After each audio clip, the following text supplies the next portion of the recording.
guys, it's Teppo here. You're not Teppo, I'm Teppo. Welcome to my channel. It's super sweet to have my brother in town. The last time we got to hang out was back in October when we were doing our last wedding in Washington. And we decided this week that we would do an exclusive Q&A with my brother Matty from Travel Fields. So let's get into it. So guys, we're here with my brother Matty. I skimmed through some questions that you guys had asked him on Twitter and he didn't have a chance to answer them all. So I thought, hey, what better way to interview my own brother and get the inside scoop on things. First question, how do you come up with stuff to cover while vlogging? Because not every day is interesting. Yeah, I think this is something that I kind of take from Casey Neistat. He's like the ultimate in making mundane things look really interesting. So really, all you have to have is just a point to the video. As long as you have some sort of point. So even if you're just, you know, cleaning your garage like Peter did, but as long as there's a point to it, you're talking about something, it's okay. All that other stuff is just kind of like B-roll and stuff to make it more interesting looking because you're not just sitting there talking. But as long as you have a point to it, then it's all good. What is your process for coming with topics? Because you're coming with topics 2-3 videos every single week. Do you sit down and research, or how do you come up with different topics? So what I do actually is, just in my day-to-day life, I kind of just come up with different ideas and I just write it down into my phone.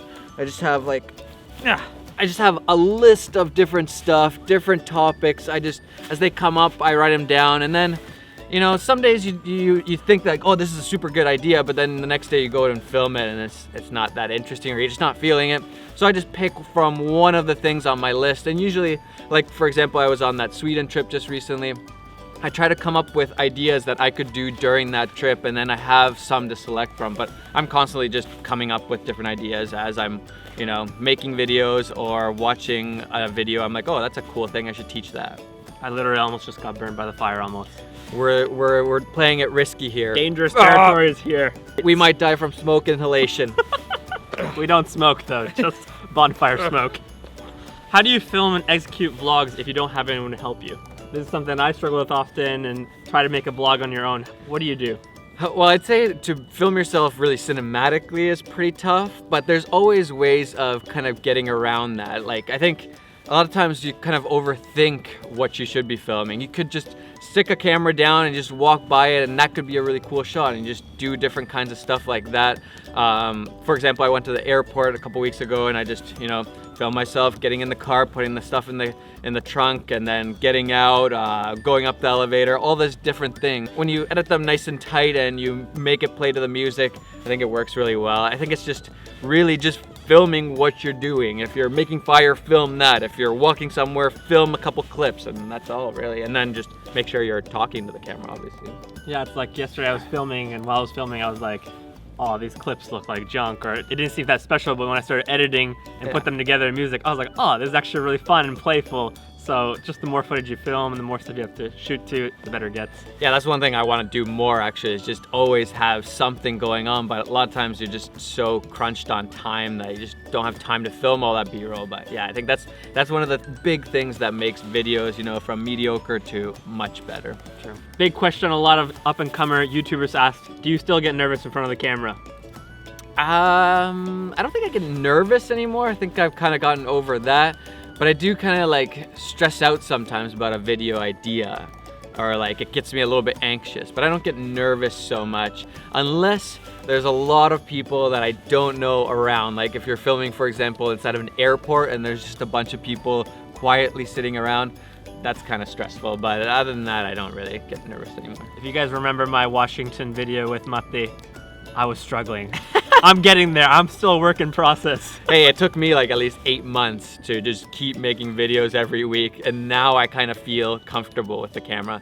And actually, by the time this comes out, I should have a video, a vlog from Sweden on how to get over the awkwardness of vlogging.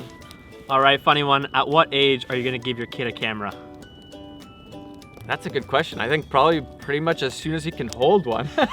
He already loves being in photos and stuff. But I really like, there's a guy, I forget what his dad's name, but the kid's name is Hawkeye Huey, and he actually has an Instagram page, and he just takes photos on a Fujifilm Instax camera. And I really like the idea of giving your kid something that you can't just take photos all over, but it's like you take this one photo, you print it out onto the little Polaroid Fujifilm film. I really like the idea of just you know, not blasting around with a camera, taking photos of everything, but being a little bit more intentional about the photos you take. So he takes a photo, prints out a little print, and you have this little memory. It comes into the analog world. I kind of like that idea, so I think we might give Kai, my son, a Fujifilm camera first, maybe. So kind of stacks of Polaroids. Yeah, a whole bunch of Polaroids. That's an expensive hobby. Yeah, but it'll be cool. A lot of people asked if you had to pick one single prime lens, which one would you use? Prime lens, probably a 24, even though I don't have a 24, but I like 24 mil, or then a 35. 35 mil, Sigma 35 mil, that's like one of the best lenses, I'd say, out Nice there. sweet spot right there. Yeah. Okay, if it wasn't for filmmaking, what would you do? Now it's funny, before I answer this question, when I was a kid, I hated 3 things. First would be public speaking, second would be running a business, and third would be acting. And now I've kind of done all of those in some sense. But I think if I wasn't doing filmmaking, I would be doing number 2, I would be running a business, I think. I actually really enjoy thinking about business ideas and running the business. I think I'd be doing some sort of business idea, whether it be an app or something like that, I don't know, but some sort of business.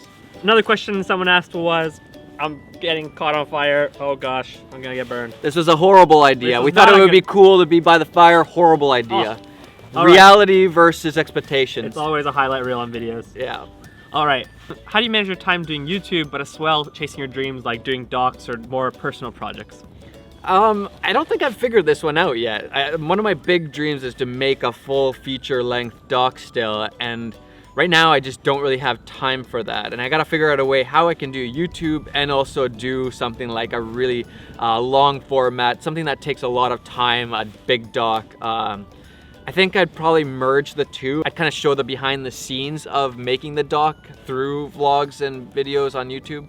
But that's something that I still have to figure out, actually. What was your biggest challenge of 2017? Biggest challenge of 2017, probably having a kid. If you don't have a kid, you do not understand how it changes every single part of your life. Nothing is the same. It's not worse, it's just different.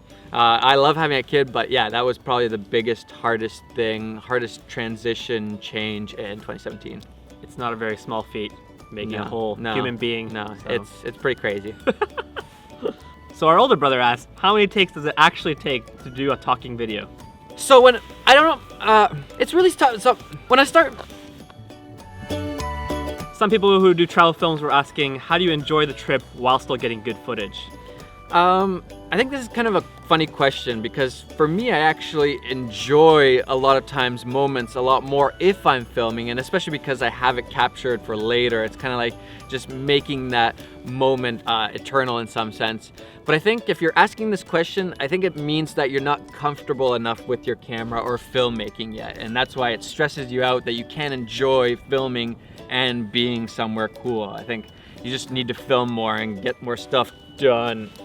And not get burned. Yeah, I think that's the best way. I actually enjoy it. Of course, it still feels like work, so I try to, plan on my videos so I'm not just filming all the time. And then whenever there's a really good moment, I film that quickly and then just, chill. Another question that probably a lot of filmmakers face is, how do you handle comparison? Do you ever watch videos and just think afterwards, man, I suck? Yeah, I think that's I don't think anybody, no matter how high you climb, if you're the world's best, you still look at other people's and you're like, oh man, their color grade is so good. Why does my color grade suck compared to that, or whatever it is? I don't think that ever really ends, but I think my philosophy is always, I don't think I've done a video about this, but what benefits you benefits me, what benefits me benefits you. So trying to keep that in mind, it kind of just, makes me feel like, oh, it's great that this other person is making these cool films, or it's awesome that another YouTuber is doing well on YouTube. It kind of just breaks that envy and that jealousy. I think that can be really toxic. So what benefits you benefits me. So be happy for somebody else because it might somehow benefit you. And even if it doesn't actually benefit you, it just makes you feel better thinking that way. True. All right, you're making videos all the time. What is the one most favorite video that you're most proud of so far? I don't do favorites. I'm horrible at favorites. I think the project I did with my friend Mark Bone last year was super cool. The Rescate documentary, if you haven't seen it.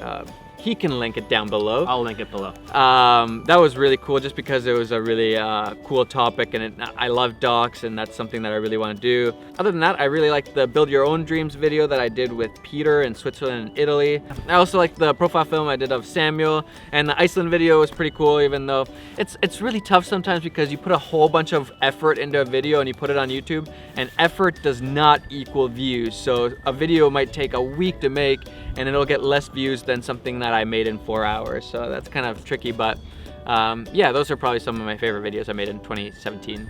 And a personal question from me is, what's next in 2018? That's a good question. I wrote down some goals. I want to start a new channel. I don't want to say too much about it, but I'm pretty sure there's going to be a new channel coming up really soon.